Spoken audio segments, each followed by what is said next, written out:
Hola, somos el equipo conformado por Bruno Sebastián López Gallegos y Carla Sofía López Patiño. Hoy vamos a presentar un caso clínico relacionado con infección por virus del papiloma humano o VPH. En el caso clínico llega un paciente pediátrico de 2 años de edad, es llevado a consultar por su madre debido a una dificultad para respirar y cambios en su voz y síntomas que han ido empeorando en las últimas semanas. A la exploración física se detecta un tejido tumoral de 3.1 milímetros en la región subglótica de la laringe con signos de disnea y disfonía. Disnea, la dificultad para respirar, y disfonía, la dificultad para formar sonidos o hablar. Signos vitales: tiene una frecuencia respiratoria de 40 respiraciones por minuto, que lo normal son de 30 a 40, entonces está en el límite del rango superior, y una frecuencia cardíaca de 140 latidos por minuto, que lo normal en la frecuencia cardíaca es de 80 a 130. Examen: se le realiza una laringoscopía donde se detecta un tumor con aspecto papilomatoso y se realiza una biopsia del tejido tumoral, eh, mostrando presencia de zonas con coilocitos prominentes, que esa sería una de las alarmas para sospechar de una infección por VPH. En el diagnóstico diferencial tenemos a otra enfermedad que se tiene concordancia con muchos de los síntomas que tiene este menor, es la laringotraqueobronquitis.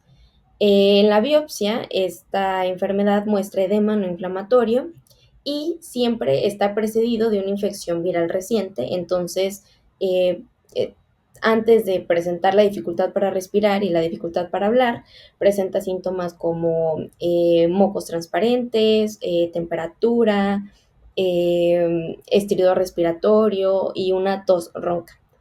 En los antecedentes importantes de la historia familiar se relacionan con hiperreactividad de la vía aérea y enfermedades alérgicas como el asma. En el caso anterior, la madre solo presentaba el esquema de vacunación incompleto y había tenido un parto por vía vaginal. Epidemiología. La infección por VPH se puede adquirir de 3 maneras. Una, por contacto a través de roturas de la piel o de la mucosa. Dos, que es la más común, por relaciones sexuales. Y la tercera, durante el parto, a través del canal vaginal, gracias a la madre contagiada por VPH, que es lo que tiene relación en nuestro caso, que niños pequeños que nacen de madres infectadas por VPH pueden aparecer papilomas laringios, como en nuestro caso clínico. Los tipos de riesgo o los serotipos de riesgo del VPH son el 16 y el 18, ya que se encuentran presentes en cánceres orofaringios, penianos, cervicales, vaginales y anales, siendo los más importantes los cervicales, que es la segunda causa de muerte en mujeres por cáncer. Para empezar a hablar de la patogenia del virus del papiloma humano, tenemos que saber varias cosas, como por ejemplo características, que es por infección por contacto directo. Hay que saber que las microlesiones ocasionadas en la piel, vagina o boca o otras superficies mucosas o de la piel van a poder entrar por ahí en los virus del papiloma humano y nos vamos a contagiar de este mismo, ¿ok? Y como ya dije, infecta las células epiteliales de piel y mucosa, son muy específicas, tienen mucha especificidad tisular, por lo que estas partes de nuestro cuerpo humano son las más importantes, donde vamos a encontrar las afecciones. Para empezar a hablar de la patogenia del virus del papiloma humano, tenemos que saber varias cosas, como por ejemplo que es infección por contacto directo. ¿Qué pasa? Obviamente no llegan y te tocan y tú tienes el virus del papiloma humano. Tienes que tener una microlesión, ya sea en piel o mucosas, porque es muy específico, ahorita vamos a eso. Tienes que tener una microlesión para que este pueda entrar. Por ejemplo, en la vagina, tal vez después de un coito prolongado o de un coito demasiado fuerte, tú puedes tener una microlesión en tu vagina, en la boca o un cortecito chiquito y tengas contacto con una verruga, tú puedes infectarte del virus del papiloma humano, ¿ok? Eso es muy importante. Ahora también es importante saber que persiste en las células epiteliales de piel y mucosa, por eso es muy específico. En piel causa verrugas y en mucosas causa papilomas, como papiloma genital, oral, peniano y más cosas, ¿ok? Conjuntivial también, pero bueno, son cosas que vamos a ir viendo ahorita. Ahora, provoca la proliferación celular benigna. ¿Pero qué hace? Los queratinocitos. Ahí él se replica. Hace una hiperkeranitosis o también hace los coilocitos, que son los queratinocitos hipertrofiados. ¿Ok? Eso es muy importante. También hay que saber que las verrugas van a desaparecer. Tardan su tiempo. Tardan bastante tiempo, pero después de un tiempo desaparecen por la respuesta inmunitaria. Pero también el virus está protegido de esta respuesta, ya que está en unas capas muy altas de la piel y de las mucosas, por lo cual es difícil que se erradique este virus, pero después de que el sistema inmune lo detecta, lo va a destruir, ¿ok? Y se asocia mucho a la displasia, más que nada en mujeres. Y bueno, vamos a hablar de ahora sí de la patogenia en cuanto a sus genes. Tiene el gen E de expresión temprana y L de expresión tardía. ¿Por qué son importantes estos genes? Por ejemplo, vamos a ver que el E1 y E2 van a favorecer a la proliferación del virus, ya que E1 es una helicasa y el E2 regula los factores de transcripción de ADN. Ahora, E5, 6 y 7 son oncogenes. Son muy importantes para la creación de cáncer, ¿ok?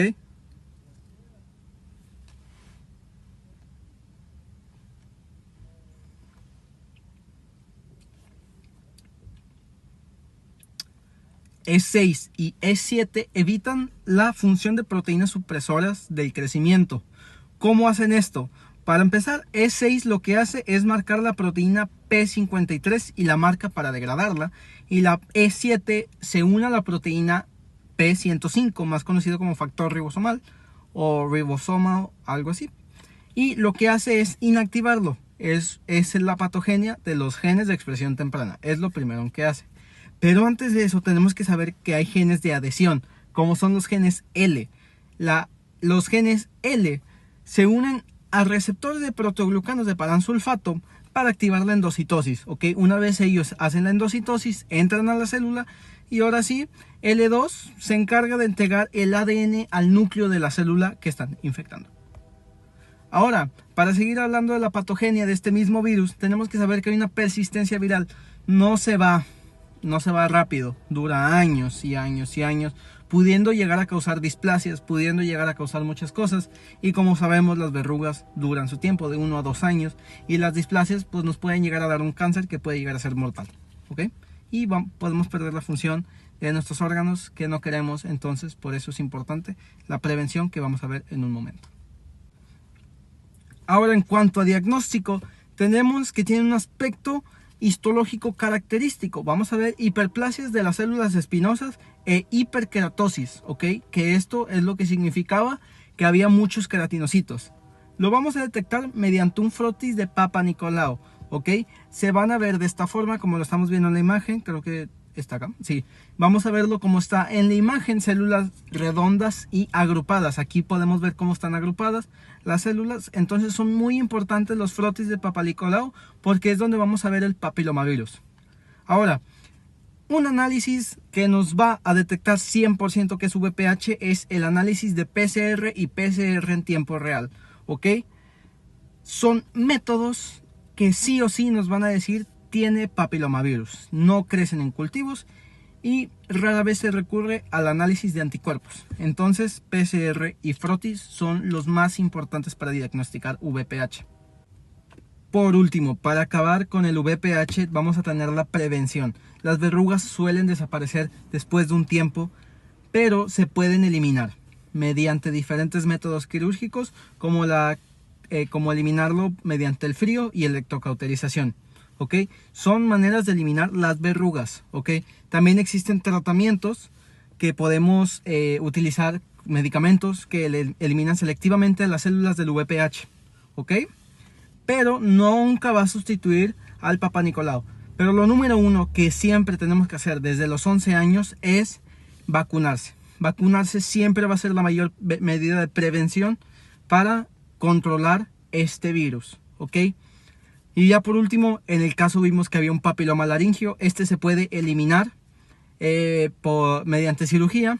Aquí vemos una imagen de cómo se ve después de eliminarlo. Y bueno, eso sería todo de nuestra parte. Muchas gracias.